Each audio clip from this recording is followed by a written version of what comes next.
There is actually an audit of votes going on in the largest county out there, of votes from the presidential election.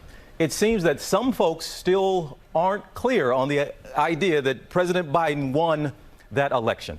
And I want to ask you not just about that, but do you think people now have gotten to a point where they accept it, or you think something like this, as crazy as it may seem to some, is still dangerous? It remains dangerous because as long as we have not a question of the legitimacy of the election, but a question of the legitimacy of our president and how this process happened in the fairest, most secure election we've had in the 21st century, that is a danger. But what is more concerning to me is that it is premised on a proven lie that led to an insurrection, and the same people who fomented the insurrection are the ones supporting this audit. Not everyone who supported the insurrection not everyone who supports the audit was at the insurrection, but if you use the same through line and the same principles, we are likely to see a similar result somewhere down the road, and that is a danger to everyone. You just won't give a damn for a second about the thing that symbol stands for. The ballot recount of the 2020 presidential election in Arizona's largest county is receiving harsh criticism from local GOP leaders. The Republican-led Maricopa County Board of Supervisors issued a letter Monday calling the state Senate's audit a sham. The letter also said the audit makes Arizona look like a, quote, laughingstock for chasing former President Trump's discredited election fraud claims.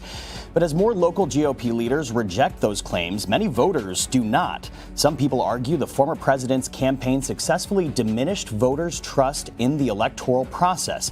It also laid the foundation for dozens of legislative proposals pushing for more restrictive voting laws. The New York Times found lawmakers in at least 33 states cited voter distrust as reasons for backing these bills. Joining us to talk more about this is New York Times political reporter Maggie Astor. Maggie, thank you so much for joining us.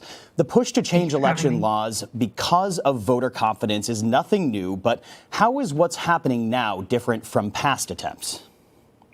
Well, it's different in both the volume and in some substantive ways. The amount of disinformation that was spread about the 2020 election.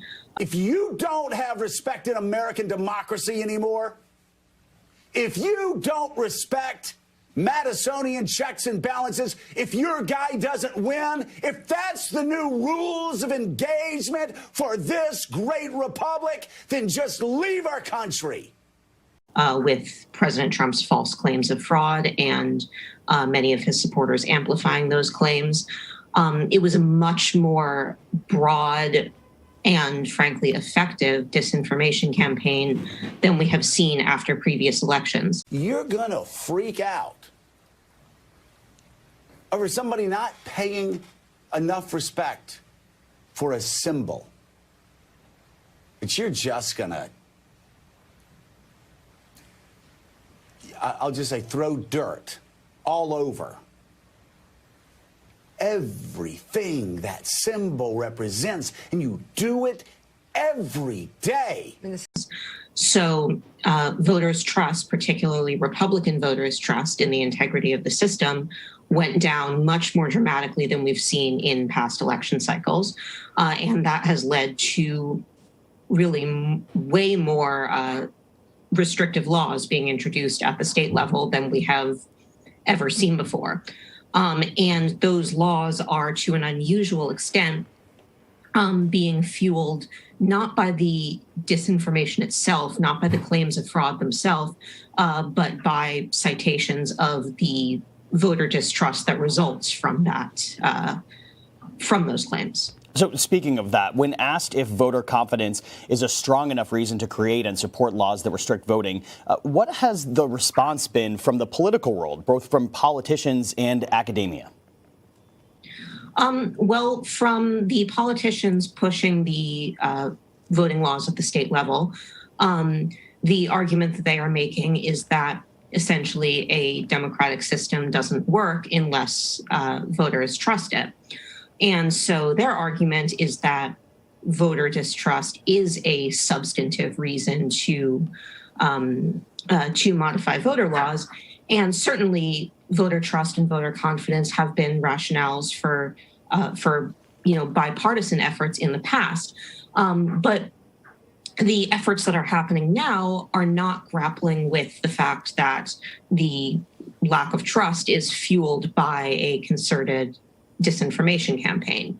And that is what academic experts and people who study disinformation are pointing out, that it is essentially a self-reinforcing cycle, because you have the lies about election fraud, and those decrease voter confidence, and then the politicians cite the lack of voter confidence in a sort of vicious circle. And there are millions of immigrants who will come here and raise their right hand and buy into the creed and believe that we are exceptional, that believe American democracy is the greatest government on the face of the earth. And they will do it proudly. They will salute the flag proudly. And most importantly, they will fight. And it's all founded on disinformation, right? These voter restriction bills, they're a clear example of how disinformation can really take on a life of its own. Why does that happen? And is there any coming back from this? Is this something that can be controlled eventually? Well, I can't really speak to whether it can be controlled eventually. I think that is something that disinformation experts are really grappling with. They're really grappling with the best ways to combat it, because it is much easier, and that doesn't mean it's easy, but it is much easier to prevent disinformation from spreading and taking hold in the first place than it is to mitigate the effects once it is out there. Because, as you said, it does, take on a life of its own. Well, you disgrace yourself. Well, you disgrace our country in the eyes of the world. Yes, this is all on you. Get the facts, live in the light, follow the truth, and love this country, and stop this. Only about 25% of the ballots have been reviewed so far. Workers have been seen checking ballots with UV lights, looking for a watermark rumored to be a sign of fraud. That is something out of a QAnon conspiracy theory and is not based in fact. We were there last week watching the audit. What we saw definitely raises questions. The work is expected to resume next week. Or leave. Or leave. If you're going to believe a reality TV show hosts lies about the American Republic, is desecration of American exceptionalism, then just get the hell out. We don't want you here.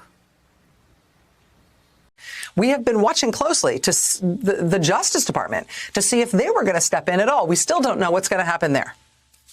But elsewhere in the federal government, Homeland Security appears at least to be on it. And that may be increasingly important in the days ahead, now that what just happened in Arizona is about to start happening in other states and cities and counties across the country that have the misfortune of true believer conspiracy theorist Republicans being in control. This Arizona mess is the most high-profile one thus far, and it is a catastrophe. But they are going to try to take it nationwide. In which case, maybe we do need some federal help here to try to protect voting systems nationwide, to try to protect voting equipment nationwide, and to try to protect cast ballots nationwide from the way these Republican-controlled entities are now starting to mess with them. This is about you.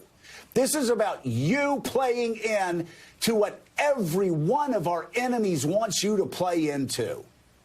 That American democracy is not worth being trusted. That American democracy is no different than Russia. If you believe that, I will say to you what many of you said in the 1960s. America, love it or leave it.